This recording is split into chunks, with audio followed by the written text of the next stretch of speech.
they're the choices. I hope you'll agree that they're thoughtful choices, trying to address all the priorities for Lincolnshire and for our children and young people.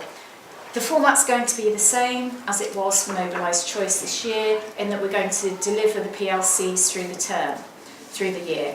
However, what we are going to do, and again acting on feedback, is we appreciate the difficulty, particularly this area where lots of you are in small schools, you're federated, you're a teaching head with, as soon as somebody's off sick, you're in the classroom unable to attend your cluster meeting. So what we're doing next year, instead of having all the additional activities that we run, is we're just going to run the 90-minute PLC. So it could be, therefore, that those small schools that struggle to attend meetings, for a half day, you can arrange your meetings with the agreement of your cluster after school or before school. If you want to have a breakfast meeting, that's absolutely fine. So whatever works for you. I remember when this all started, people were talking about, let's all meet on a Saturday. And I can tell you that actually hasn't happened in either of the 2 years. But some head teachers were talking about it, obviously thought better of it. But that's an option if you want to do that. But it's a way of, again, trying to engage all the small schools. So if you know of schools that have said, I can't do Mobilise, I can't spare staff, who aren't here today, then please do share that message with them, that we've adapted it so that schools can, hopefully engage to the benefit of their children. Okay, so it will be those PLCs. The other change we've done, looking at the statistics of attendance, which is around 90% in the autumn term and drops off to about 75% in the spring term, what we're doing is we're front-loading this year. So the induction event, which will be a half-day event in September, what we're going to do with that is we're going to make those discrete choice induction events. So you will come to a cognitive theory one, a maths one, an English one, etc. So each cluster will be there. The school-based leads only need to come to those, and we will run them so that we will present the evidence, so that you have an overview of the evidence that's going to be used to sort of help make links with where things are going. And then we're going to run the first PLC at that event. So that will be the first PLC. And then we're going to have PLC 2 and 3 in the autumn term before Christmas Madness comes along. Okay? That way we will have a couple in spring term, and then there will only be one PLC in the summer, because we know it's a very busy time. We acted on feedback from last time. We've had a huge gap where we were avoiding SATs that everybody was shut down for, and now people didn't want it too late in the summer because it clashes with residentials and sports days and all those things that go on. So we've tried to accommodate, so hopefully that will support your school-based leads in coming out by having 3 in the autumn, the longer term, and then 2 in the spring, and then just the 1 in the summer. So hopefully that will support you with that.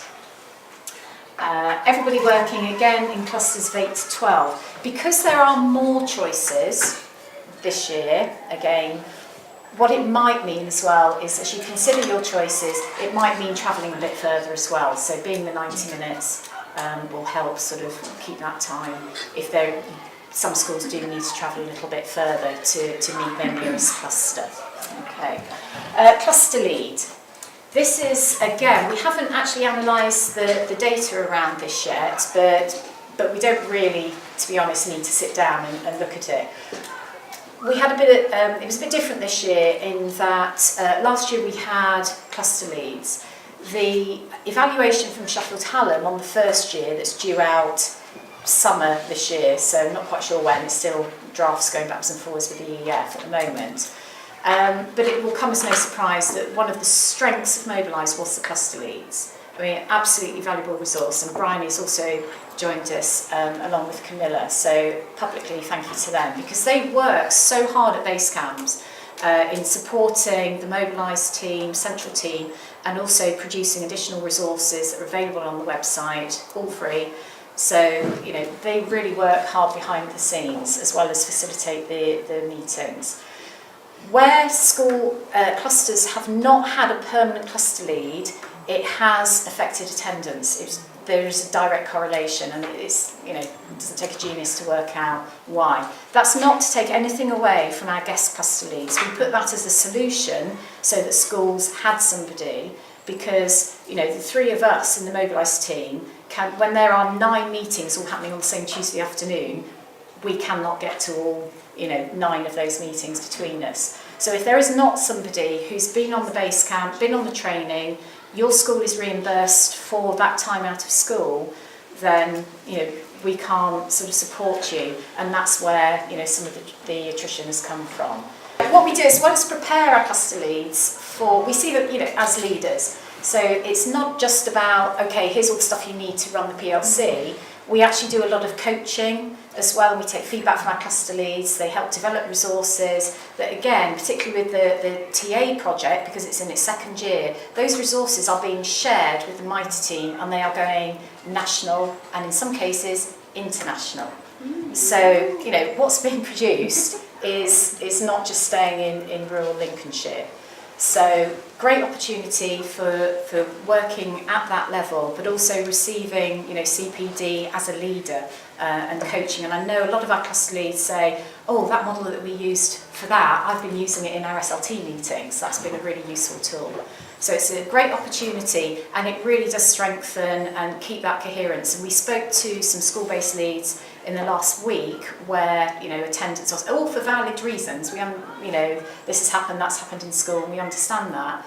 But the feedback has been, and it's a shame, isn't it? Because if you're not having that collaboration between 8 schools, or 8 to 12 schools, and there's only 2 of you turn up, then actually that professional dialogue is more restricted, isn't it?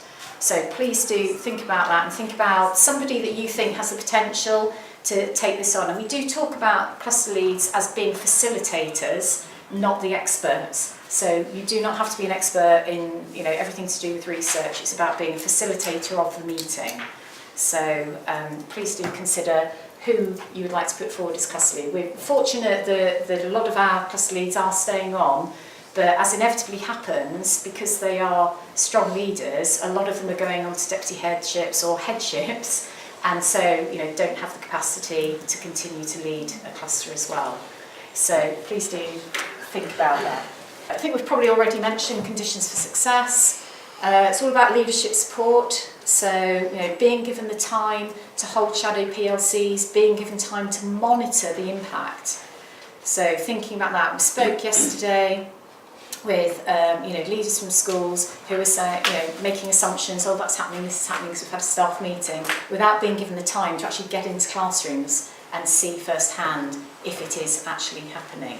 So really key to that. Linking it to your school development plans. So you heard Anna mention for the cognitive theory and memory, some schools have looked at spelling, some schools have looked at vocabulary, maths, whatever is the area. Cognitive theory, schools again have linked to what are the areas of priority, which are the groups of children specifically, if we're trying to address this widening gap between our higher and lower attainers, then what is it that we need to focus on? So being able to put those into your particular context. Okay.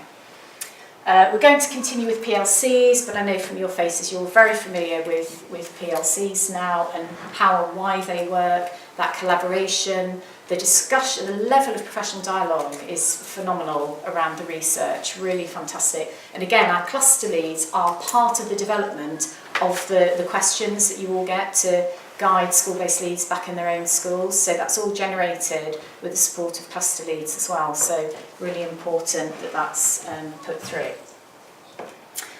So just to add a word about teaching assistants. Obviously some of you have been involved in the teaching assistant project for 2 years now. Some of you have been involved for 1 and I know have continued monitoring and embedding in your own schools. But just to say, we're hopeful that there will be an opportunity for your schools to invite MITRE-trained reviewers to come in and do a review. At the moment, we're still awaiting on contracting and confirmation of whether or not there will be a small charge to this, because at the moment it sits outside the original contract. So at the moment, I can't tell you whether there will or there won't. If there is, it will be in line with the MAPTA training that we offered last year, which came sort of post-contract, that it will be kept to, you know, an absolute minimum just to cover costs and things. So what it will be is essentially a day's visit with some preparation for the Mighty Reviewer to look at various documents, surveys and things from staff to form sort of a line of inquiry, if you like.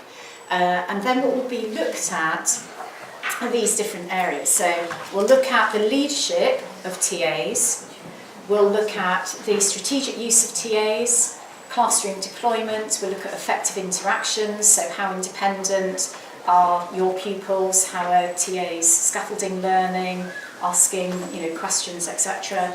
We'll look at preparation and training, the coming back to liaison time, and, you know, how is that communication between teachers and TAs going, and then how TAs are involved in monitoring, tracking and evaluation.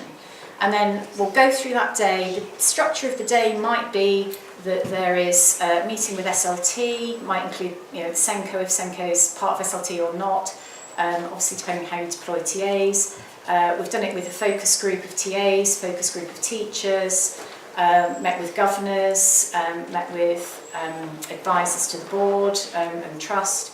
So it might be, you know, whoever is relevant in your school and has a view of TAs in your school. So it's an independent pair of eyes coming in and doing a really intense scrutiny, and at the end of it you will get around a 6-page report. So a very comprehensive report about what are all the successes, what are all the strengths of deployment of TAs in your school, and then sort of areas that you might want to look at for actions. So that will be something that we will be offering, but as I say, at the moment I can't tell you whether there'll be a charge or not for that. But we don't want them to be forgotten, obviously. But all the resources will be available to you on the website still. The website's going to be revamped, but all the resources that have been generated over the last 2 years will still be freely available. So what do you need to do now? Well, you need to decide which choice your school wants to do. Perhaps have conversations with schools in your cluster or schools that aren't in your cluster but geographically are thinking along the same lines. It might be your peer review group, or, you know, other groups that you belong to and work with and collaborate with. Thinking about the cluster of schools. Again, we're thinking about certain schools where they're sort of going in different directions and trying to draw those together, which is why we've asked you to register individually in the hope that you'll trust us to sort of put you in a cluster that makes sense from our knowledge over the last 2 years and conversations that we have with you. Thinking about who your school-based lead is, bearing in mind what we said earlier about capacity, who is going to be able to lead this in your school, who has that authority, who will be able to, you know, keep this going and keep momentum going through your school. Mentioned cluster lead already. The link is on there. The deadline is next Wednesday. If you have issues around the deadline, please speak to us regarding that. If you sort of due to have meetings with colleagues from other schools, please do talk to us and let us know. At the moment, we're being asked all the time, what dates is happening, when's that happening, can we need to plan it in, and we appreciate that, of course we do. However, until we know who's doing what, where, we can't plan how many base camps. At the moment we have 2 base camps, so one Lincoln based and one sort of, well, it's held at Swine's Head, so for schools in the south and east. So until we know, it might be, if there's lots of diversity around the choices, it might be that we have to run more in different locations. So at the moment, and I know it's frustrating, but we really can't just randomly throw out dates that you plan around until we know who's doing what where, you know, and so if you can register as soon as you can, then that will help us to help you with dates and putting things in diaries.